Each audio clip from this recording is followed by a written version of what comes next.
You ever been dared by a rich guy in front of a yacht full of his drunk friends?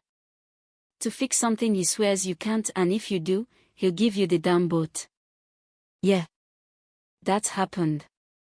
I was just doing my job, wiping down holes like I do every day at Harborview Marina. Quiet walk, nothing fancy, just me, the sun, the water, and a bunch of people who don't even see you when you walk by. Then comes Preston Locke, Mr. Millionaire in white linen, standing on the deck of his yacht like he owns the entire coast, waving a glass of champagne and talking loud enough for the entire bay to hear. "Hey, Dockhand," he says, slurring just a little. "Wanna take a shot at fixing what my engineers couldn't? Stop the leak, and I'll give you the yacht." His guest laughed. Phones came out. The kind of moment people post online with a stupid caption like, "From janitor to captain." I just looked up, wiped my hands, and said, "Alright." Now, what Preston didn't know and what none of them cared to ask is that I used to serve 8 years in the Navy, Engineering Division. I've patched holes in bulkheads while waves slammed through the engine room and the captain was yelling down the comms that we had for minutes to keep her from going dark. So fixing a slow leak on a billionaire's floating party palace. Please. I stepped aboard. Didn't say a word. Just went below deck and got to work. 15 minutes later, I'd found its hairline crack in the auxiliary coolant line, hidden behind a panel no one thought to check. Applied some epoxy, realigned the system, cleared the water. Pump shut off. Just like that, silent. I came back up. Preston's laughing slowed. His face twitched when he saw the indicator light was green. Someone gasped. Someone else said, "No way." I didn't gloat. Just looked him dead in the eye. He started backpedaling, of course. "I didn't mean it literally," he chuckled. But a girl in a sundress yelled out, "It's on video." And yeah, it was. The next day, my buddy James shows me that the clip's blowing up online. People saying Preston got owned, others calling it staged. But Lina, she works in the marina office, smart as hell, night school law student, pulls me aside and says, "You know that might be a binding verbal contract, right?"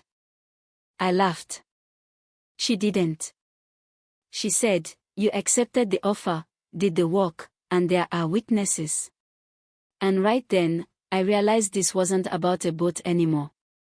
This was about power and who gets to keep it. Thing is, once you start pulling threads, stuff unravels.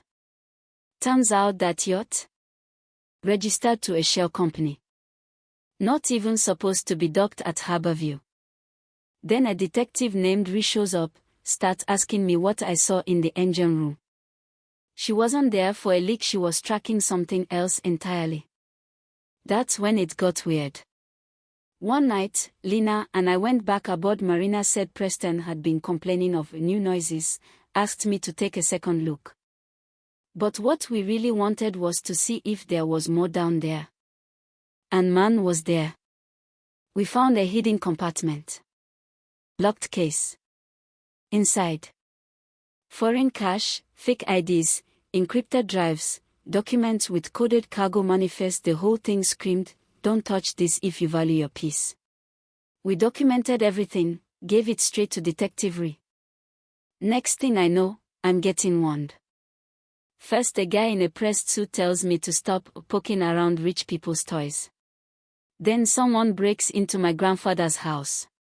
Didn't steal anything. Just made a mess. Like they wanted me to know they'd been there. That's when I stopped being afraid and started getting angry.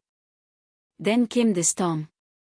Preston tried to sneak the yacht out under cover of night during a tropical warning, no less. I followed. Took a rescue skiff, caught him just past the breakers. Climbed aboard in the middle of 40-mile gust. Found him in the engine room, wrench in hand, eyes wild. He said I ruined him. I said he did that himself. We fought. He swung. I docked. He slipped. I caught him before he went overboard. Tied him down, took the wheel, turned the Larkspur back toward shore. By the time the Coast Guard met us, Preston was unconscious, the evidence was safe, and the case against him had everything it needed. A few months later, I owned the yacht. Not from some fluke, but legally. With Lena, we rebuilt it, gave jobs to folks nobody would hire, people trying to turn their lives around. We turned it into a charter business. The Larkspur became the Phoenix. Now we sail that boat out every weekend, full of kids who've never touched open water, families making memories, people who look at me and see more than a dockhand. They see a captain. And I see a crew that got a second chance just like I did. But sometimes, when the light hits the hull just right, I remember that day, that man who stood on his deck and laughed like nothing I did could matter. And I think, if he'd just shut up and called a plumber, he might still be free. Funny how one leak, one little crack can sink an entire empire. So, what do you think? Was I right to take the deal seriously? Does justice look like a courtroom or a man refusing to stay invisible?